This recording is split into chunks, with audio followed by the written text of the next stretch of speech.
আল্লাহ তাআলা এই রোজা রাখলে আমাদেরকে স্বাভাবিকভাবে এমনিতেও পুরস্কারের অভাব নাই, 5টা পুরস্কারে পুরস্কৃত করবেন। কয়টা? 5টা। 1 নম্বর, রোজাদারের মুখের দুর্গন্ধ আল্লাহ তাআলার কাছে বেহেশতি মেশক আম্বরের চেয়েও বেশি সুঘ্রাণ। বলেন সুবহানাল্লাহ। আমরা একজন আরেকজনের মুখের দুর্গন্ধ সহ্য করতে পারি না, খারাপ লাগে, কিন্তু আল্লাহ তাআলার কাছে জান্নাতি মেশকের জাফরানের চেয়েও বেশি সুগন্ধি। 2 নম্বর, রোজাদারের জন্য গর্তের পিপিলিকা থেকে সমুদ্রের মাছ পর্যন্ত রোজাদারের গুনাহ মাফ করার জন্য, রোজাদারকে যেহেতু আল্লাহ তাআলা সুস্থ সবল রাখে, রোজাদারকে যাতে আল্লাহ তাআলা সমস্ত বিপদ আপদ থেকে হেফাজত করে, গর্তের পিপিলিকা থেকে সমুদ্রের মাছ পর্যন্ত দোয়া করে। বলেন সুবহানাল্লাহ।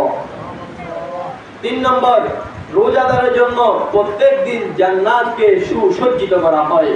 এমনিতে তো জান্নাতের সৌন্দর্যের অভাব নাই, যেগুলো আমাদের কল্পনার ভিতরে আসে না। তারপরে আল্লাহ তাআলা রোজাদারের জন্য স্পেশাল ভাবে রোজার প্রত্যেকটা দিন জান্নাতকে সুসজ্জিত করতে থাকে, জান্নাতকে সাজাইতে থাকে। 4 নম্বর, আল্লাহ তাআলা এই মাসে শয়তানকে বন্দী করে রাখে। কেন?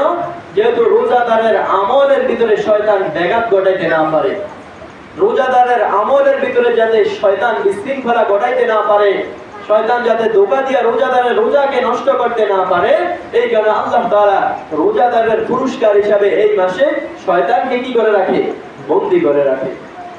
5 নম্বর, আল্লাহ তাআলা রমজানের শেষ রাত্রিতে যারা রোজা রেখেছে, রমজান মাসে আল্লাহ তাআলার গোলামি করেছে, আল্লাহ তাআলার ইবাদত করেছে, আল্লাহ পাক রব্বুল আলামিন তাহাদের সকলের বালেগ হওয়ার পর থেকে যতটুকু হায়াতে এসেছে, যতটুকু গুনাহ করেছে, আল্লাহ তাআলা সমস্ত গুনাহগুলা রমজানের শেষ রাতে ক্ষমা করে দিয়েছে। বলেন সুবহানাল্লাহ।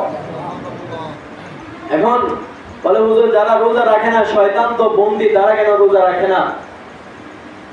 শয়তান তো বন্দী, তারা কেন কি রাখে না? রোজা রাখে না। আল্লাহ তাআলা এই মাসে শয়তানকে বন্দী করে দিয়েছেন, পরীক্ষা করতে চাইতেছেন যে প্রকৃত মুমিন কারা, প্রকৃত ঈমানদার কারা, প্রকৃত আল্লাহ ওয়ালা কারা।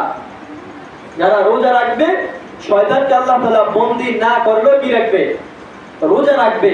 আর যারা রোজা রাখবে না, শয়তানকে আল্লাহ তাআলা বন্দী করলেও তারা কি রোজা রাখবে না।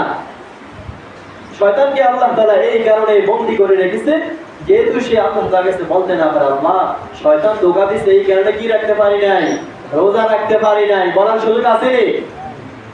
এমনি বলতে না, আল্লাহ শয়তান ধোঁকা দিছে, এই কারণে গুনাহ করছি, শয়তান ধোঁকা দিছে, এই কারণে নামাজ পড়ি নাই, শয়তান ধোঁকা দিছে, এই কারণে দান সদকা করি নাই। কিন্তু যদি বলি আল্লাহ শয়তান ধোঁকা দিছে, এই কারণে রোজা রাখতে পারি নাই, ফেরেশতাদের পিঠা পারবো না কমবো? পারবো। আল্লাহ তাআলা বলে দিবে, আমি শয়তানকে তখন কি করে রেখেছিলাম? বন্দী করে রেখেছিলাম। এই কারণে যে তোমরা যেহেতু অজুহাত দেখাইতে না পারো, কারণ মানুষ তো শুধু অজুহাত দেখায়, উসিলা ডোবায়, কিভাবে বাঁচবে? বাঁচার কোনো রাস্তা নাই। যারা রোজাগুলা রাখি নাই, এখন রোজাগুলা রাখার চেষ্টা করবো, আল্লাহ তাআলার দরবারে তওবা করবো, আল্লাহ যে রোজাগুলা রাখতে পারি না, ভুল হয়ে গেছে, তুমি আমাকে ক্ষমা করে দাও, পরবর্তীতে আমি কাজা আদায় করে দিব, সামনে রোজাগুলো আমরা সুন্দরভাবে রাখার চেষ্টা করবো তো ইনশাআল্লাহ, এবং রোজার পরিপূর্ণ হক আদায় করব। ইফতারকে সামনে নিয়ে তাড়াহুড়া করবো না, ইফতারকে সামনে নিয়ে আমার ভাবসাব থাকতে হবে, আমি একজন রোজাদার, আমার কষ্ট হইতেছে, আল্লাহ তাআলাকে বুঝাইতে হবে। আমি যদি তাড়াহুড়া করি, তাহলে আমার রোজার পরিপূর্ণ কি হলো না, হক আদায় হলো না। তারপরে ইফতারের সময় এবং সেহরির সময় বেশি বেশি কি করব? দোয়া করব, এবং হারাম খাদ্য দ্বারা, হারাম টাকার খাদ্য দ্বারা ইফতার করব না, সেহরি খাইব না। হারাম টাকার খাদ্য দ্বারা যদি সেহরি খাই, ইফতার খাই, তাহলে কোনো লাভ হবে না। আল্লাহ তাআলা আমাদের সবাইকে রোজার পরিপূর্ণ হক আদায় করে রোজাগুলা সম্পূর্ণভাবে আদায় করার তৌফিক দান করুক। সকলে বলেন আমিন। ওয়া আখিরু দাওয়ানা আলহামদুলিল্লাহি রাব্বিল আলামিন।